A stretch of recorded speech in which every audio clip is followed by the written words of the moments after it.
नमस्कार दोस्तों, आज की वीडियो में हम सलवार की सिलाई करेंगे स्टेप बाय स्टेप। पिछली वीडियो में हमने सलवार की कटिंग की थी, तो ये हमारी कटी हुई सलवार है।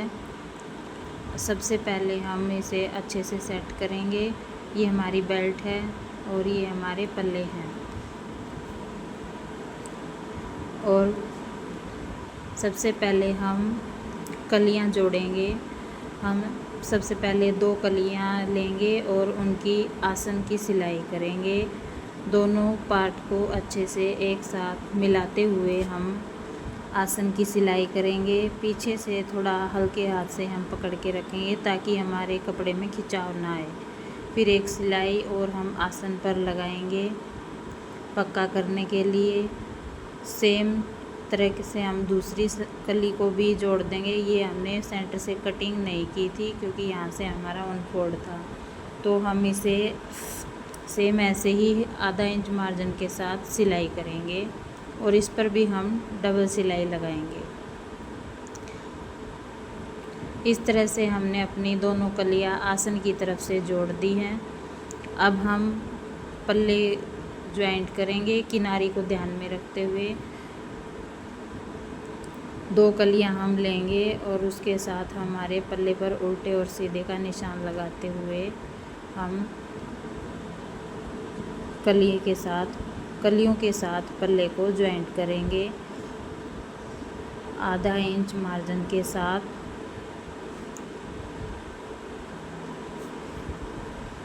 अगर इस तरह से हम किनारी वाले पार्ट को मिलाते हुए जोड़ेंगे तो हमारी जो सलवार में इंटरलॉक हम करते हैं, कुछ ही हिस्से में हमें इंटरलॉक करनी पड़ती है जहाँ कटिंग होती है, और कुछ में हमारा जिससे टाइम की बचत होती है।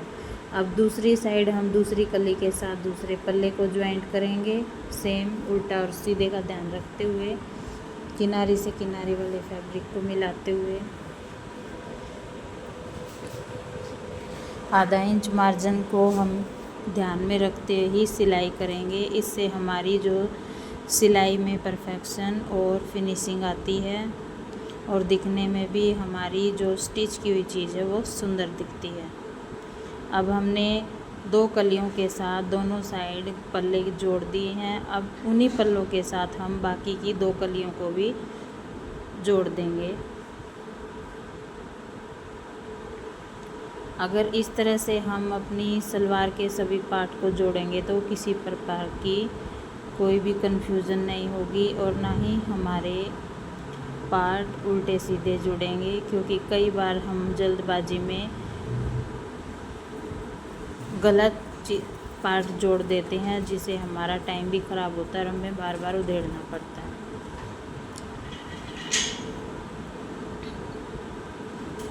ये हमारा सलवार जोड़ने का सबसे आसान तरीका है। अब हम ये देखिए हमने जोड़ दी है पूरी सलवार के सभी पार्ट। ये हमारे पल्ले हैं, सेंटर है आसन का, और दूसरी साइड ये हमारा दूसरा हिस्सा है। अब हम यहाँ प्रेस के साथ दोनों साइड पल्लों को ध्यान में रखते हुए सबसे पहले इंटरलॉक करेंगे और फिर प्रेस करेंगे। ये हमने पूरे जोड़ी हुई सलवार पर प्रेस कर दी है। और अब जो हमारे गोडे का सेंटर है वहाँ पर हम दोनों पल्लों को ध्यान में रखते हुए कट लगाएंगे और इसी पर हम एक प्लेट सेट करेंगे जिससे हमारी सेंटर क्रीज पोंचे की बनी रहे और दिखने में सुंदर लगे। और अब आसन को ध्यान में रखते हुए हम सबसे पहले बैक साइड में प्लेट डालेंगे। प्लेट हमें इस तरह से डालनी है, देखिए ध्यान से। सबसे पहले हम एक निशान लगाएंगे और इस पर बॉक्स टाइप का 1-1.5 इंच तक हम सिलाई लगाएंगे और ये बॉक्स प्लेट हमारी बन गई है। बैक प्लेट हमारी रेडी है। अब हम फ्रंट साइड आएंगे और सेंटर्स को ध्यान में रखते हुए हम अपनी प्लेटों को लगाएंगे। सेंटर से हमें 1-1 इंच के करीब गैप रखना है, जिसकी वजह से हमारी जो प्लेटें हैं हमारी टांगों के बीच में ना फंसे चलते टाइम।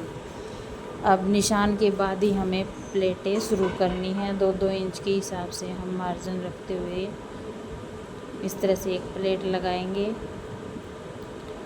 फिर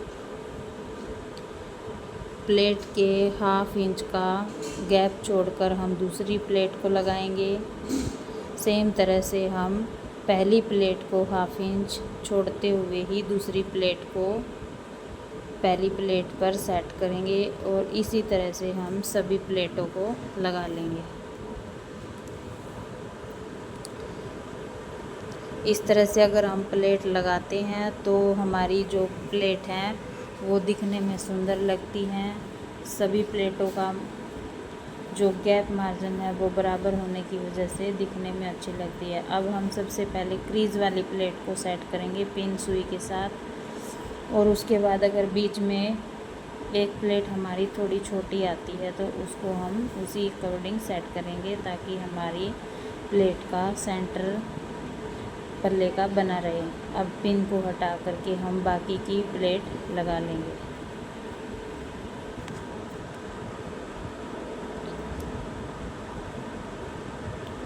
इस तरह से प्लेट लगाने से फिनिशिंग आती है, समय की बचत होती है और हमारा काम जल्दी बनता है। अब हमें यहाँ मशीन उतार लेंगे। अब फिर से हम आसन को सेंटर में ध्यान रखते हुए दूसरी साइड की प्लेटों को लगाएंगे। जैसे हमने एक साइड की प्लेटें लगाई हैं उसी तरह हम दूसरी साइड की प्लेटों को भी फटाफट लगा लेंगे।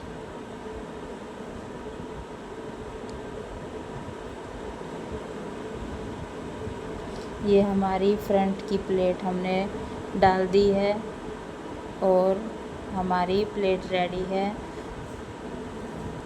अब हम इसके साथ बेल्ट को अटैच करेंगे। सबसे पहले बेल्ट को हम सिलाई करेंगे 1/2 इंच मार्जिन के साथ।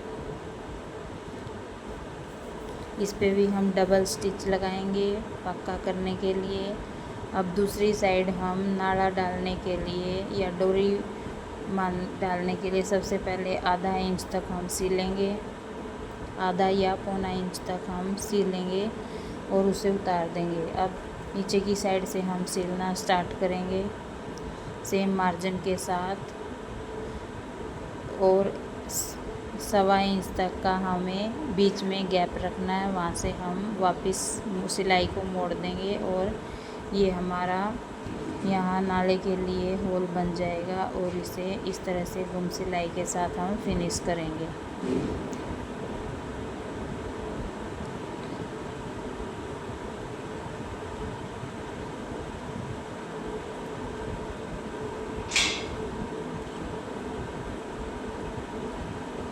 ये देखिए हमने अच्छे से सिल दिया है बिल्कुल सफाई के साथ।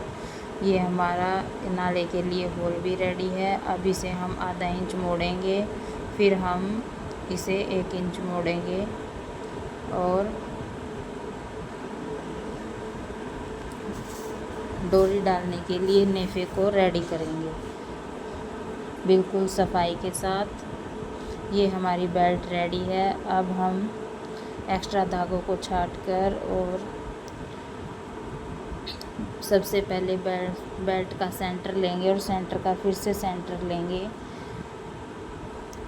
और उसके बाद इस पे प्लेट लगाएंगे। सबसे पहले हम बैक साइड वाला पार्ट जोड़ेंगे और बेल्ट भी देखिए हमारी पूरी 5 इंच की रेडी होगी। अब सबसे पहले हम सिलाई, आसन की सिलाई और बेल्ट की सिलाई को ध्यान में रखते हुए पिन लगाकर हम एक कट से दूसरे कट तक बैक वाला पार्ट हम जोड़ देंगे। इस तरह से जब हम बेल्ट को जॉइंट करते हैं तो हमें हमारा काम एकदम अच्छे से सफाई के साथ और जल्दी बनता है, ताकि बार बार हम उधेड़ना नहीं पड़ता, जिसके साथ हमारी बेल्ट एक ही बार में अच्छे से सेट हो जाती है पल्ले और कलियों के साथ। अब हमने बैक पार्ट पूरा जॉइंट कर दिया है साइड कट तक। अब हम फ्रंट पार्ट को जॉइंट करेंगे। फ्रंट पार्ट को हम सेंटर से ही जोड़ना स्टार्ट करेंगे। इस तरह से अगर हम बेल्ट जोड़ते हैं तो हमारे जो पल्लों की पोंचे की क्रीज है वो पीछे की ओर नहीं घूमती, क्योंकि अगर हम सेंटर से जोड़ना शुरू करेंगे तो हमारी जो चुन्नटें हैं वो बैक साइड नहीं जाएंगी। अगर कम ज़्यादा रहता तो एक आधी प्लेट हम बाद में निकाल सकते हैं। और बेल्ट के साथ मिलाते हुए जो थोड़ा बहुत एक्स्ट्रा फैब्रिक बचता है उसे छोटी प्लेट के साथ सेट करते हुए हम बेल्ट को जोड़ देंगे। सेम तरीके से हम फिर से सेंटर से ही बेल्ट को जोड़ेंगे, दूसरी साइड से भी। और अगर हमारा इसी तरह से इस साइड भी अगर थोड़ा बहुत कमी पेशी हमारी रहती है बेल्ट जोड़ने के साथ, तो यहाँ से भी हम एक आध चुन्नट निकाल करके उसे सेट करेंगे। और अगर एक्स्ट्रा फैब्रिक है तो हम प्लेट लगा सकते हैं। इस तरह से हम सभी दागों को निकाल कर हमने ये बेल्ट जोड़ के रेडी है। ये देखिए बिल्कुल अच्छे से कितनी सुंदर हमने प्लेट लगाई है, बिल्कुल अच्छे से और बराबर गैप के साथ। और दोनों साइड हमारा 3-3 उंगली का गैप भी है और सेंटर में भी एकदम बराबर है और साइड से भी। अब हम पोंचे बनाएंगे और बेल्ट पर मार्जिन को बेल्ट की साइड रखते हुए इंटरलॉक करके टॉप स्टिच लगाएंगे। मार्जिन बेल्ट की ओर रखना है और हम टॉप स्टिच लगाएंगे। चाहे तो आप किनारे पे भी बिल्कुल सिलाई लगा सकते हैं और चाहे तो एक पैर के साथ भी आप बेल्ट पर सिलाई लगा सकते हैं, लेकिन मैं हमेशा किनारे पर ही सिलाई लगाती हूँ,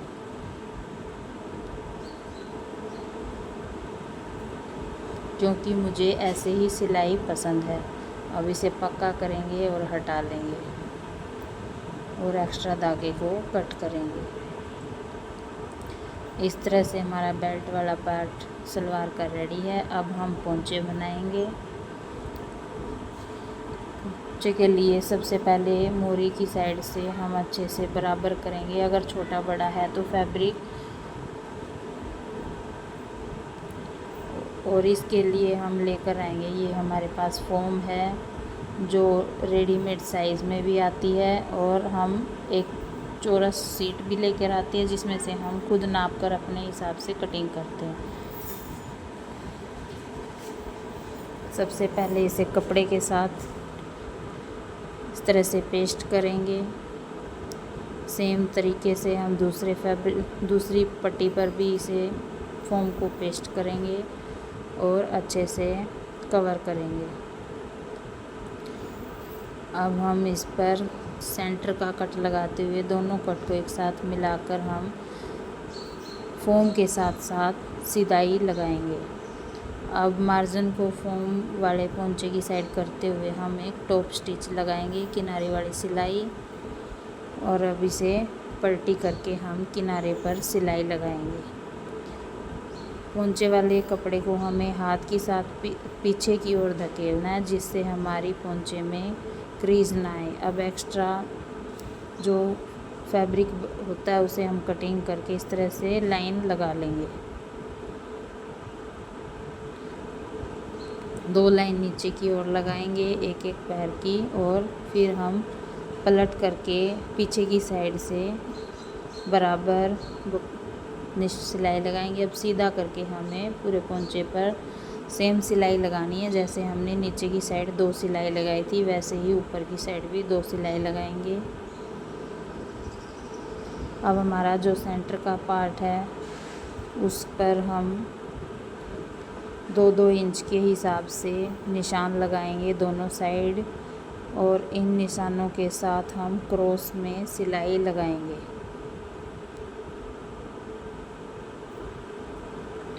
अब सेम फिर हम इसी तरह से क्रॉस करेंगे और सिलाई लगाएंगे।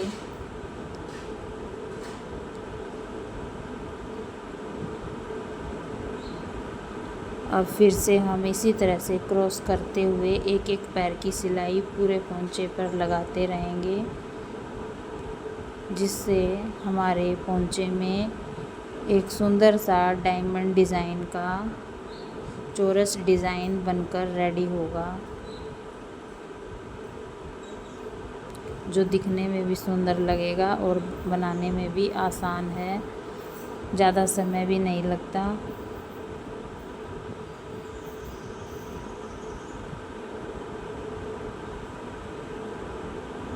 ये देखिए हमारा पोंचा बन करके रेडी है। नीचे की जो सीधी लाइन है उनमें हम लहरिए वाली लाइन लगाएंगे, जिग-जैग, बिल्कुल खड़ी जिग-जैग लगानी है, इससे पोंचे में सुंदरता आती है। अब मोरी की सिलाई करेंगे, जितना भी नीचे मोरी लिए उसे 1 इंच बढ़ा करके और ऊपर 10 इंच तक हम तिरछी लाइन मिलाते हुए लेकर जाएंगे। अब हम आधा इंच मार्जिन के साथ आसन से आसन की सिलाई को मिलाकर पिन लगाकर बाकी की अंदर की सिलाई सलवार की हम लगा लेंगे। पीछे से हल्का सा खींच के रखना है ताकि बाद में हमारे टांके जैसे टूट जाते हैं खींचने पर, वो ना हो। अब सेंटर तक सिलाई लगाने के बाद सेम तरीके से हम दूसरी साइड पोंचे से सिलाई स्टार्ट करेंगे। मोरी पर निशान 1 इंच ऊपर तिरछा और 10 इंच तक हम निशान लगाएंगे, धीरे धीरे घुमाते हुए, और फिटिंग कर देंगे हमारे पोंचे की।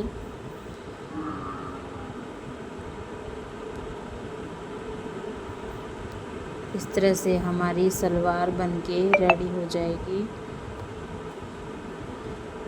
अगर आपको हमारी यह सलवार स्टिचिंग की वीडियो पसंद आई तो प्लीज़ वीडियो को लाइक, चैनल को सब्सक्राइब और वीडियो को शेयर कीजिए ताकि आने वाली वीडियो आपको मिलती रहें, इसलिए चैनल को सब्सक्राइब ज़रूर करना। आगे आने वाली वीडियो में हम और भी अच्छे डिज़ाइन टिप्स, ब्लाउज़ डिज़ाइन और ब्लाउज़ की सिलाई कटिंग भी लेकर आएंगे।